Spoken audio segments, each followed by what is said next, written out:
Bapak dan Ibu, saudara-saudari sekalian yang diberkati Tuhan, Salam. Tadi malam tidur enak kok.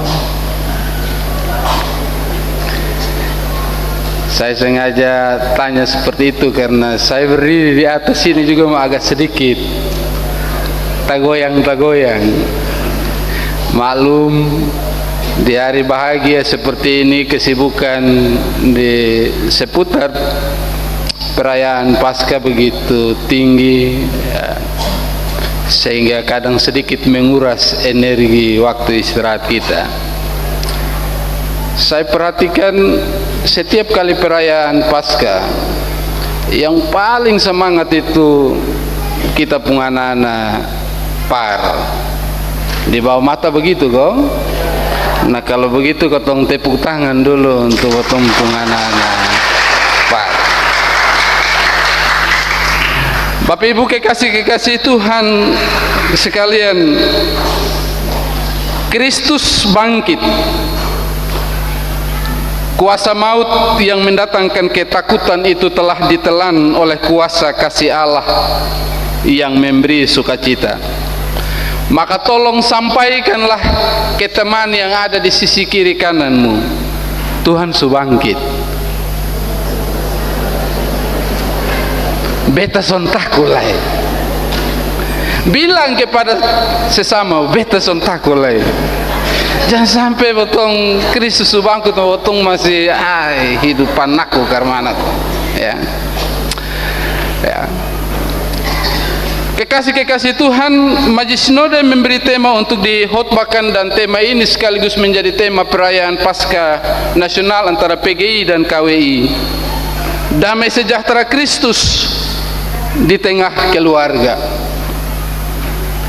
Damai sejahtera itu berurusan dengan suasana hati, bukan berurusan dengan harta, bukan berurusan dengan pangkat, dan bukan juga berurusan dengan status sosial kita. Konon katanya ada seorang raja yang setiap malam dia sudah bisa tidur sono. Padahal raja ini tidur di tempat tidur yang sangat mewah. Dia tidur di tempat tidur yang bermerek. Kasurnya sangat empuk. Raja ini mendengar di negerinya ada seorang petani miskin yang setiap malam ini petani bisa tidur dengan sono, bahkan mengigau besar-besar.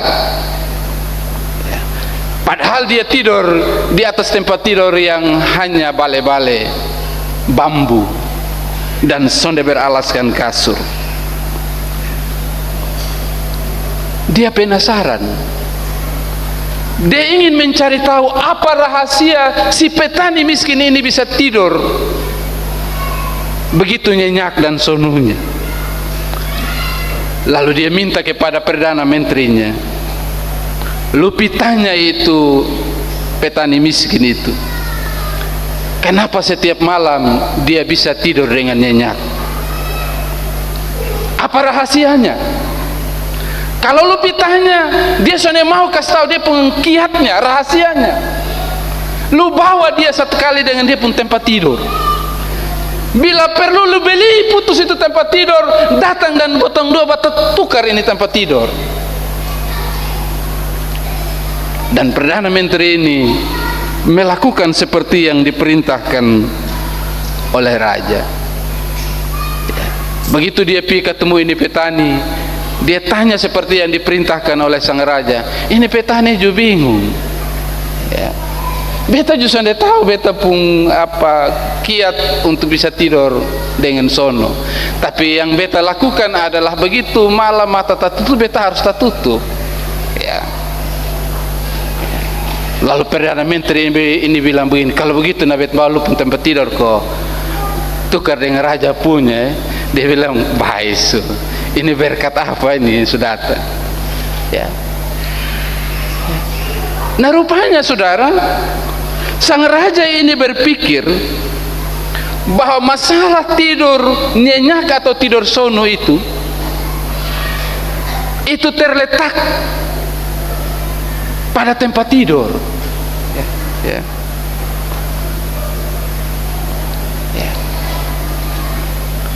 Saudara mau tidur di tempat tidur yang bermerek, maka kalau hati sonde tenang, hati khawatir dan gelisah terus, maka dipastikan tidur botong akan sono. Karena masalah tidur tenang atau tidur nyenyak itu masalah hati, masalah batin, bukan embel-embel lain yang melekat pada diri ketong. Hari ini saudara, ada begitu banyak keluarga yang sudah bisa tidur sono. Ada begitu banyak keluarga yang sudah bisa menikmati kehidupan di dalam damai. Karena ada begitu banyak faktor penyebab yang dong alami. Baik itu faktor yang datangnya dari dalam dirinya sendiri, maupun faktor yang datangnya dari luar dirinya. Realitas bilang kepada ketong, baik secara global, nasional maupun lokal, hari ini kita lagi susah. Ekonomi dunia hari ini lagi alami kelesuhan. Berbagai kebijakan anggaran yang ditempuh buat potong kepala pusing 7 keliling. Ya. Begitu Presiden Trump umumkan kenaikan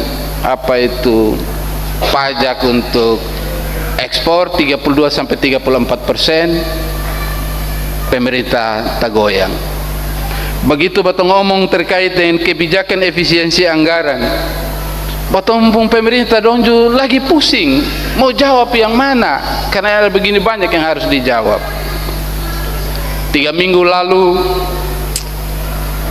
kami di kantor kedatangan PLT Kepala Biro Ekonomi Sekda Provinsi Nusa Tenggara Timur. Dia bertemu saya dan dia menyampaikan keadaan ekonomi NTT yang sedang lesu. Hari ini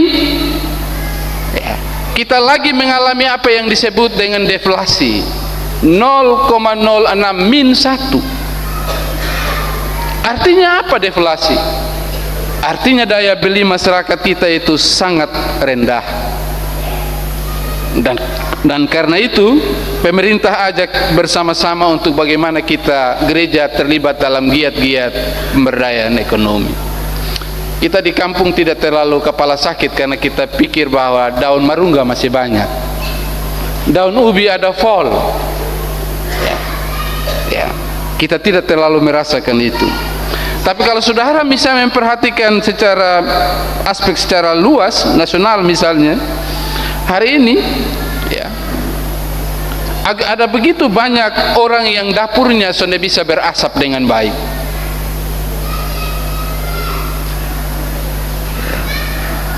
Ada begitu banyak usaha yang hari ini tutup.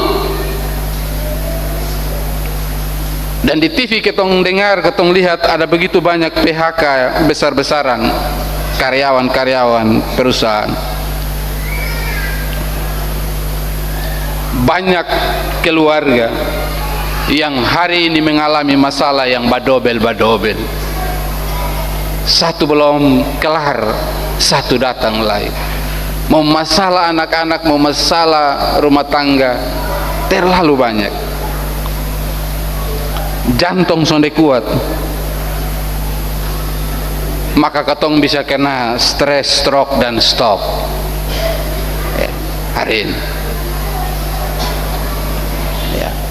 di ini tahun ketong mendengar angka bunuh diri begitu tinggi. Anehnya lagi yang bunuh diri ini orang-orang muda yang hebat-hebat, yang masih kuat-kuat nih. 80% ini laki-laki perkasa dong. 20 yang perempuan nih yang bunuh diri, yang 80 ini laki-laki semua. Ya. Kenapa? Ya karena dong sudah memiliki ketenangan batin, sehingga dong sudah mampu untuk menerima kenyataan yang terjadi yang sudah sesuai dengan dong pun harapan. Maka begitu naik ketemu masalah, sudah ada tempat untuk dong bisa curhat. Keluarga, orang-orang terdekat, sahabat yang bisa menjadi tempat untuk dong poa dong pun masalah. Ternyata dong juga sibuk dengan dong pun kesibukan masing-masing. Maka satu-satunya tempat terbaik bagi dong adalah tali rafia, tali gewang, ya. Dan dong pigi dan dong hiki dong pembatang leher dan gantong, ya. Kita prihatin, sungguh prihatin dengan keadaan ini. Banyak keluarga yang hari ini kehilangan kasih. Kita sibuk dengan kesibukan masing-masing, anak-anak sibuk dengan kesibukannya. Waktu untuk ada di tengah-tengah keluarga dan bisa berbagi kasih hampir-hampir sonde ada. Dalam 1 kali 24 jam, bertanyalah dalam diri kita masing-masing, berapa banyak waktu yang kita pergunakan untuk bercerita dengan anak-anak kita, bercerita dengan suami atau bercerita dengan istri kita. Lalu berapa banyak waktu yang kotong pakai untuk bercerita dengan HP. 1 kali 24 jam, hampir-hampir permisi ya, hampir-hampir. Dia mau masuk kamar mandi, mau masuk WC pun, dia akan bawa dia pun HP, dan di WC itu dia duduk sambil bikin dan dia tendes-tendes dan ketawa-ketawa sendiri di dalam. Rasa-rasanya itu barang lebih berharga dari dia pun anak. Ya. Ya. Ya. Ya. Ini realitas. Nggak usah kotong saling baku salah, tapi kotong dengar ini khotbah, kotong koreksi. Kalau memang selama ini lebih banyak pegang HP, lupa pegang mamtua pun rambut sedikit begitu, belai-belai, ambil ke waktu dulu begitu. Dengar ini khotbah pulang, sampai di rumah mamtua ada eok-eok kopi begitu, pergi di belakang, lalu peluk ambil mamtua dan ya sentuh dia pun rambut sedikit. Mungkin mamtua kaget dan dia balik, di mamtua aku bilang, makan tak salah, kok tidak salah. Atau kalau hari ini ya, atau selama ini kau bikin kopi kasih suami, kasih bab tua dong masih bikin mah dengan muka yang tabal tipis ya. Dengar ini khotbah, pulang ke rumah ya, bikin kopi sambil menyanyi, karena itu bikin untuk suami yang tercinta. Dia sehat itu yang kasih minum memang. Ketika dia sakit dan dia sudah tidur lurus, saya bisa minum kopi. Mau bikin kopi model enak karmana pun sudah. Ya, maka selama dia masih sehat, bikin kopi terbaik untuk dia supaya dia bisa nikmati. Bapak Ibu saudara-saudara yang diberkati Tuhan, bagaimana kita bisa menghadirkan damai sejahtera di tengah-tengah kehidupan persekutuan keluarga kita? Syaratnya cuma sederhana. Berdamailah dengan dirimu dan berdamai dengan Allah. Maka damai sejahtera akan jauh-jauh dari ketumpung hidup. Ya. Engkau berdamai dengan diri tapi engkau tidak berdamai dengan Allah, sudah bisa ya, ya, sudah bisa ya. Rajut kembali, perbaharui kembali kecocokan hubungan relasi keintiman kita dengan Allah ya. Kalau selama ini kau anggap bahwa pekerjaan kita, kekayaan kita, harta kita bisa memberi damai sejahtera, belajar dari itu cerita raja yang beta bilang tadi. Ya. Kemarin di TikTok saya nonton ada satu anak yang mati, ya. Saking sayangnya dia terhadap motor kesayangan dia, maka begitu dong kubur satu kali dengan dia pun motor, ya. Baik kok sampai sana ada jalan raya kok dia bisa rabe-rabe gas, maka kalau sonde ada saya nonton sampai ketawa-ketawa, tapi ya begitulah, ya. Gitulah keadaan kita, Bapak Ibu sekalian. Nah, Bapak Ibu saudara-saudari yang diberkati Tuhan, karena saya izin di Ibu Pendeta untuk khotbah agak lama, Ibu Pendeta setuju, ya. Maka saya khotbah agak lama, jangan marah-marah gitu. Kan saya juga ikut pawai baru datang. Jadi, kalau ketemu marah berarti saya langsung amin sekarang, ya. Ada sebuah cerita pendek yang ditulis oleh seorang bernama Joko Pinurbo. Ini dalam suasana sukacita Paskah saya mau cerita ini, ya. Di dalam dia pun cerita, Joko Pinurbo ini dia mengaitkan peristiwa Paskah itu dengan pertanyaan seorang ibu yang setelah ini ibu jahit dia pun satu baju untuk dia kasih dia pun anak. Ini ibu bertanya kepada anaknya, Paskah?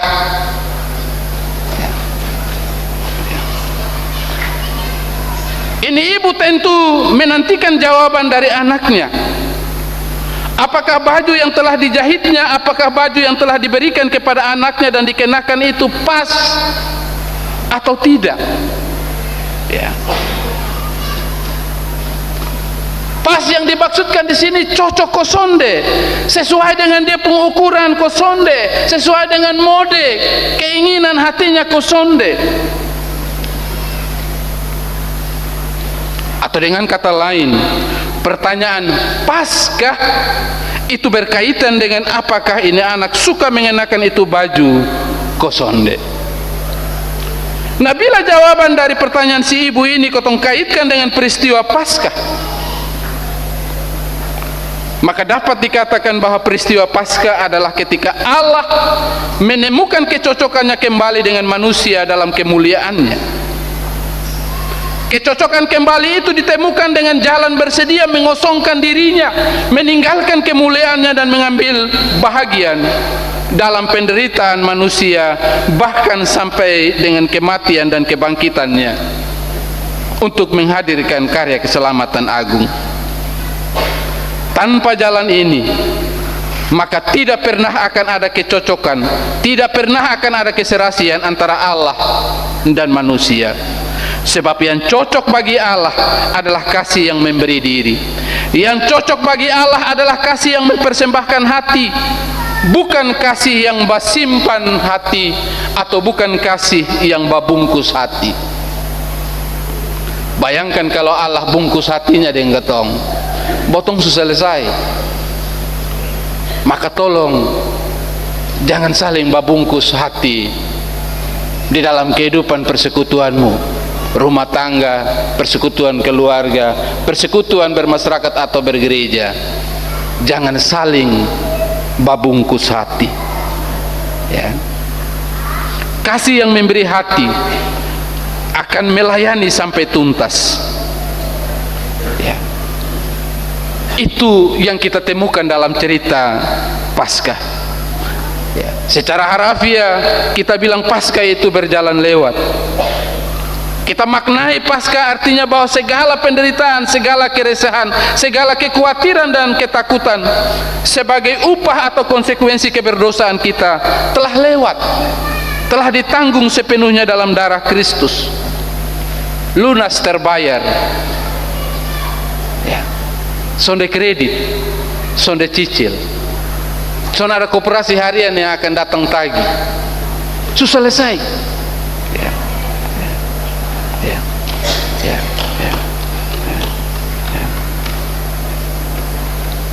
Maka syair lagu daripada Nikita itu, dia bilang begini, bukan dengan barang fana, bukan dengan emas atau perak kita ditebus, tetapi oleh segenap kasih dan pengorbanan kita ditebus dengan darah Kristus.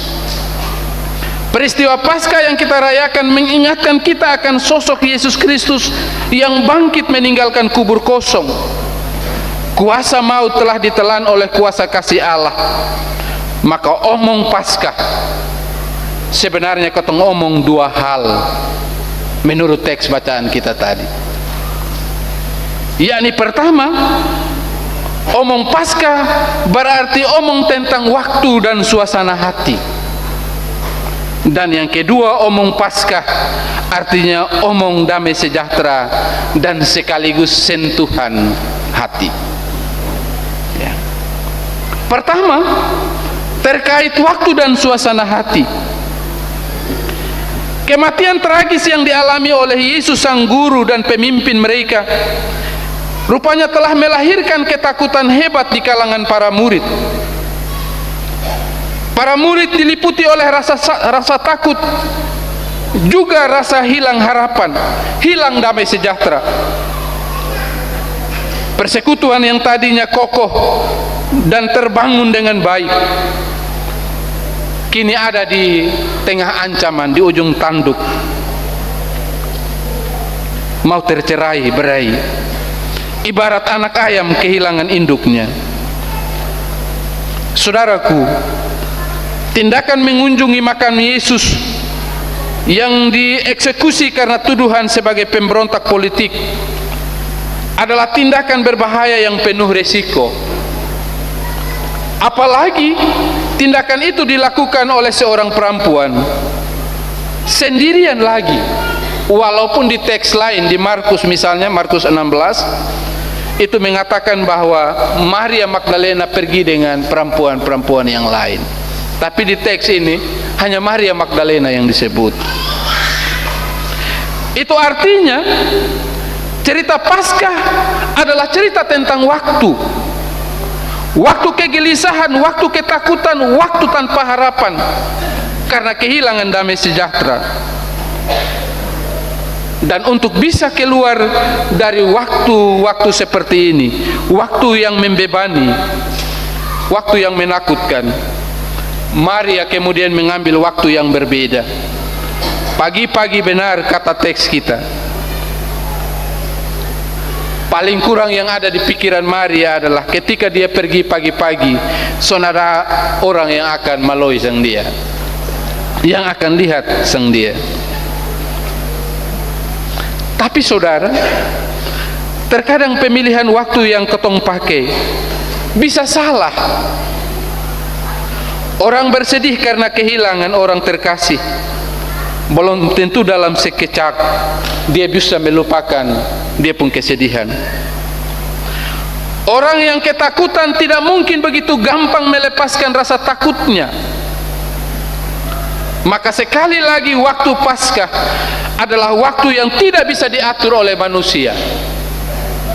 Tuhan bergerak dengan caranya sendiri.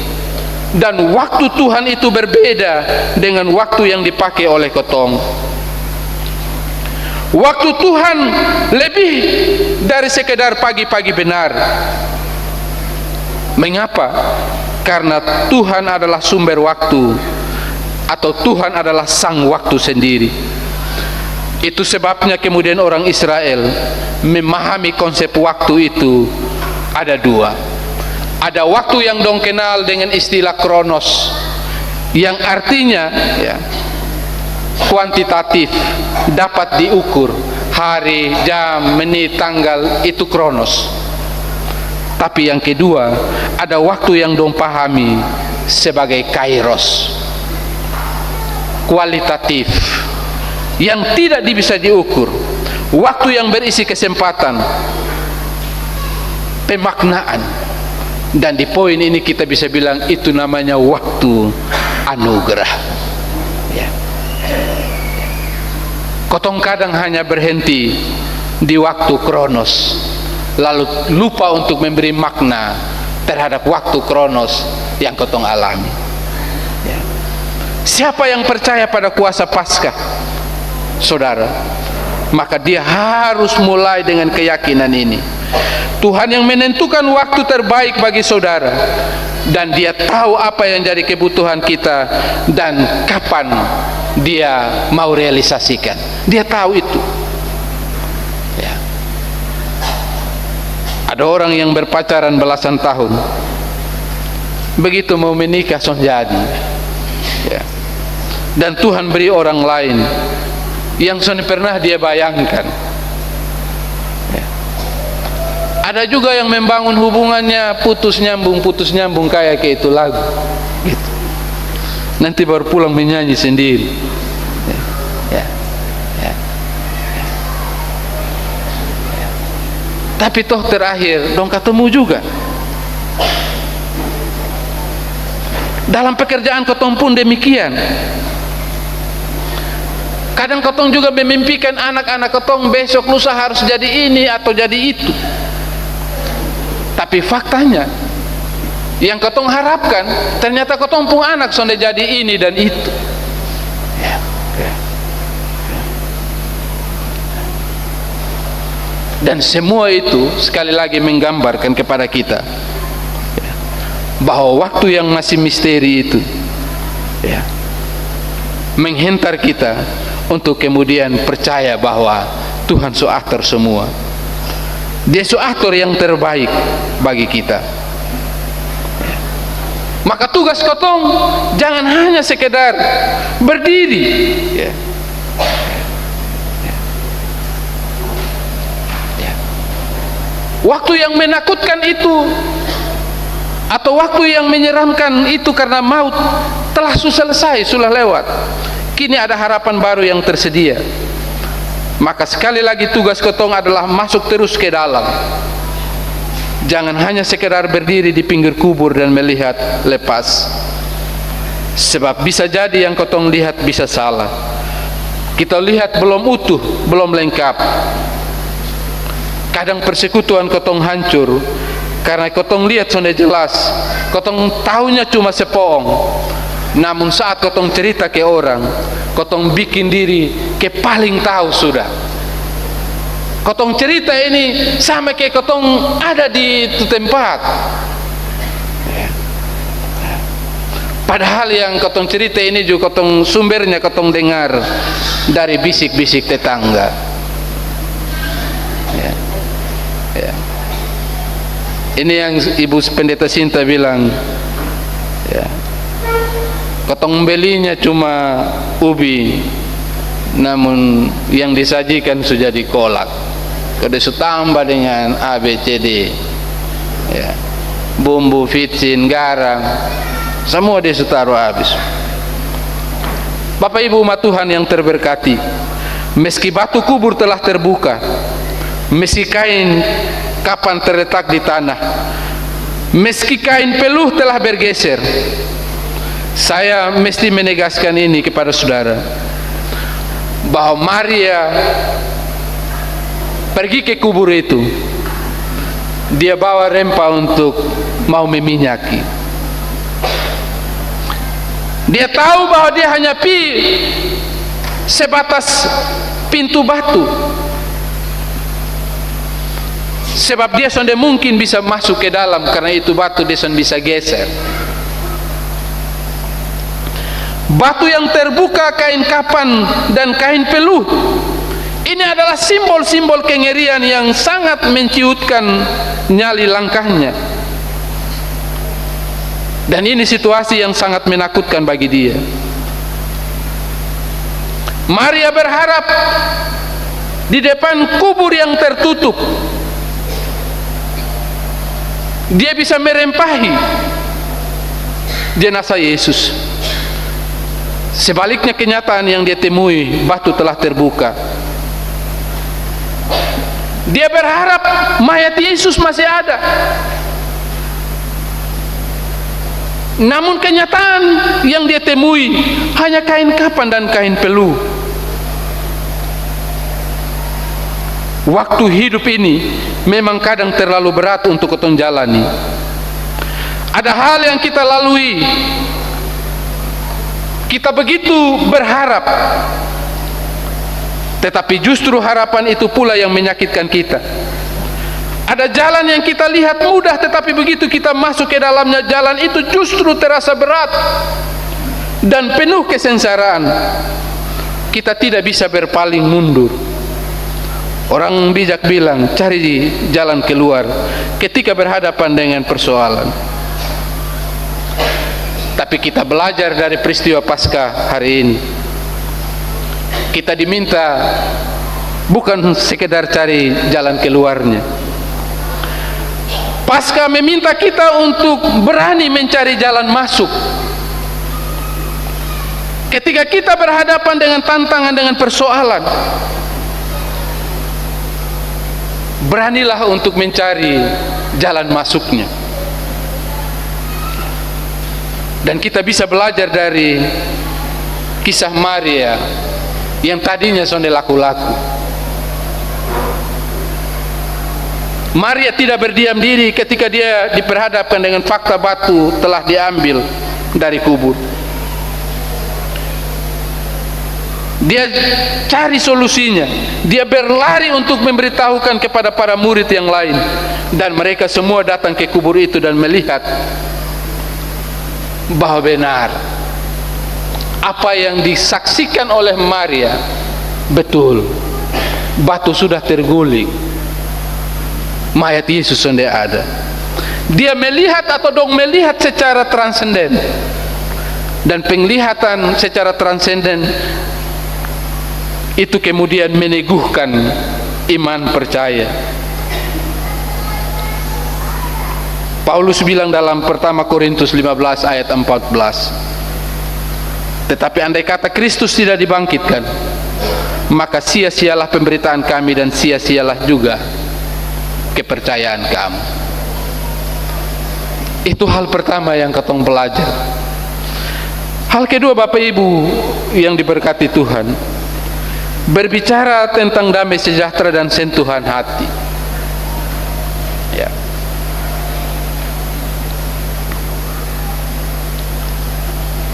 Rupanya saudara, Thomas butuh sentuhan hati. Pengalaman para murid soal perjumpaan dengan Yesus belum cukup menjelaskan tentang kepuasan kebenaran dalam diri Thomas. Maka dia bilang, sebelum beta lihat yang beta pun mata biji, dan sebelum beta pun jari sendiri, beta pun tangan sendiri, sonto ambil itu bekas luka di tangan dan juga di lambungnya, maka sorry sah, maaf, beta sonakan percaya memang. Bosong jangan mengarang indah, bosong jangan namoy dengan beta. Mana mungkin ada orang mati bisa hidup kembali? Sonde mungkin. Bosong putar balik. Cerita orang mati bisa hidup kembali itu hanya terjadi di Indonesia. Nonton itu Indosiar itu, ada mayat bangkit, hanya ada di Indonesia. Ya. Makanya begitu, ya. Murid-murid lain cerita, dong subaku ketemu dengan muka dengan Tuhan Yesus yang bangkit. Thomas bilang, sonde. Ya, mungkin karena Thomas bukan orang Indonesia, maka dia bilang sonde. Ya.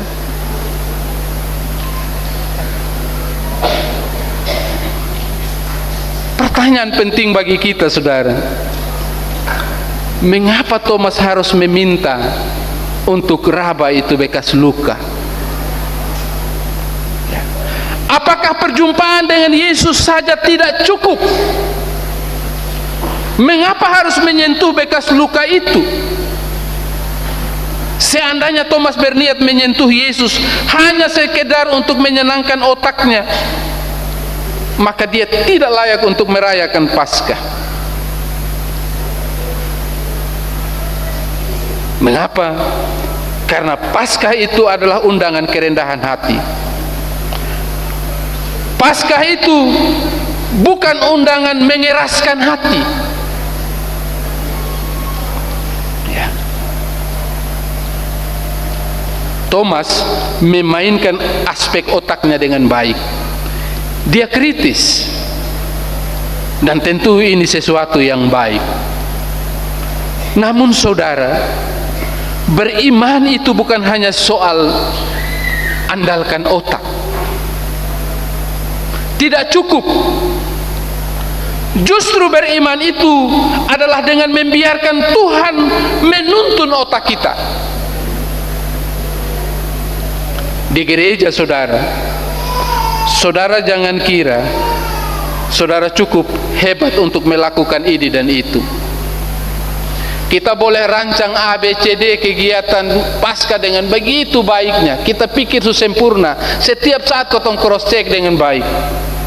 Tapi kadang begitu kotong mau eksekusi, masih saja kotong ketemu ada kurang ini, ada kurang itu. Ya. Padahal kotong sudah siap kegiatan dengan mantap pun. Ya. Pasca hendak menyingkirkan kebiasaan kita yang selalu mengutamakan diri. Pada satu pihak Thomas ingin menyenangkan otaknya, tapi pada saat yang sama sebenarnya ia sedang menyakiti Yesus, menyakiti orang yang dia kenal. Dia sendiri yang tidak hadir dalam perjumpaan awal itu. Dan jangan hanya karena kepentingannya itu lalu ia mau mengubah apa yang terjadi. Pertanyaan kritisnya saudara ialah, apakah luka-luka itu jauh lebih penting dari Yesus? Apakah suatu tanda jauh lebih penting daripada kehadiran Yesus? Yesus yang terluka kini dilukai dengan cara pandang yang baru. Dan banyak kali saudara dalam kehidupan kita melakukan seperti yang Thomas lakukan. Suami atau istri ada di tengah-tengah kita, mana yang lebih penting? Dia pun kehadiran kok dia pun dompet. Ya. Beta kira pasti ketemu tuh dia pun doi ya. Atau bapak mau jalan na jalan, so yang penting kasih beta uang belanja yang cukup. Ya. Ya. Teks bacaan kita bilang begini, 8 hari kemudian ketika Thomas ada bersama di rumah dengan pintu-pintu yang terkunci, Yesus hadir di tengah mereka. Ia menyapa dengan sapaan damai sejahtera. Yesus tidak bilang kepada mereka, selamat malam murid-murid. Yesus juga tidak bilang kepada mereka, bosong lagi bikin apa. Yang Yesus omong kepada dong adalah Shalom, damai sejahtera bagi kamu. Shalom, damai sejahtera adalah tanda hati yang bersuka cita. Yesus tahu mereka menyakiti dia. Yesus tahu bahwa mereka mengkhianati dia. Yesus tahu mereka akan lari meninggalkan dia. Namun dia mampu untuk melepaskan kejadian-kejadian yang menyakitkan itu. Dengan tegar dan dengan penuh kasih pengampunan, dia berkata, damai sejahtera bagi kamu. Dan lebih hebatnya lagi, Yesus mengulurkan tangan agar Thomas yang tadinya meragukan dia itu menyentuh bekas luka di tangan dan lambungnya. Ya. Bapak Ibu, saudara-saudari yang diberkati oleh Tuhan, mengapa sapaan damai sejahtera itu disampaikan oleh Yesus? Saudara catat baik-baik kebenaran firman Tuhan ini. Saudara boleh punya apapun di dunia ini. Saudara boleh punya pangkat, punya prestasi, punya jabatan, punya uang, punya harta yang melimpah. Tapi kalau saudara tidak punya damai sejahtera, saudara son jadi doi. Son jadi doi lah.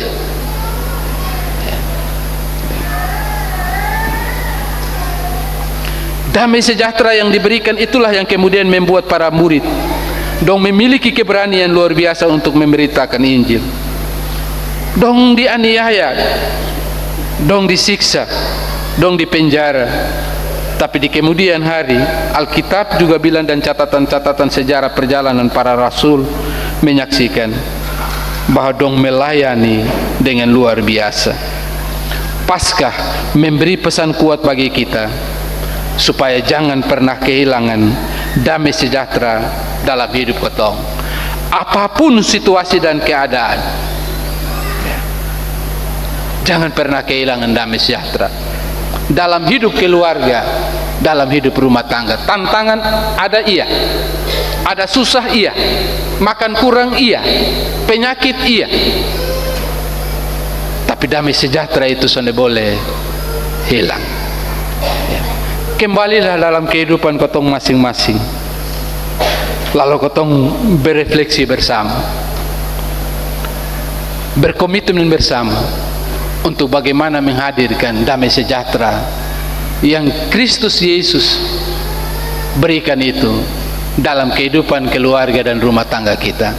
Setidaknya kita bisa memulai dalam skala kecil-kecil, son usaha yang sampai besar-besar.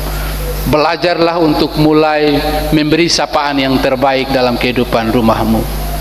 Belajarlah untuk kemudian memberi senyum yang terbaik bagi suami atau istri atau anak-anakmu. Jangan untuk kasih orang lain kotong baik mau mati, tapi untuk di rumah, aduh, karena mam tua dong bilang begini, coba tua jangan pulang baik, dia pulang ini rumah ke neraka sah. Saudara, belajarlah sekali lagi memulai menerapkan damai sejahtera itu dengan hal-hal kecil dalam keluargamu. Mengasihi, mencintai ya, istri, suami, anak-anak. Kata-kata yang lemah lembut. Jangan emosi-emosi. Jangan darah tinggi naik cepat. Kalau begitu anak dong bikin emosi dan marah, sebut Tuhan Allah pengamat, lalu sapu-sapu, maka dia akan turun tenang teduh. Jangan biarkan kuasa maut itu merenggutmu dengan buat nada tinggi terus. Tak salah, ya, tak salah, urat putus. Dan kalau urat su putus, bertempung tempat cuma ada di balik papan, sipit dengan Pontianak. Ya. Milikilah damai sejahtera Kristus, karena damai sejahtera Kristus adalah damai sejahtera yang memberikan keberanian untuk terus melangkah di dalam menapaki hari-hari hidup kita. Tuhan memberkati kita dengan firman-Nya. Amin.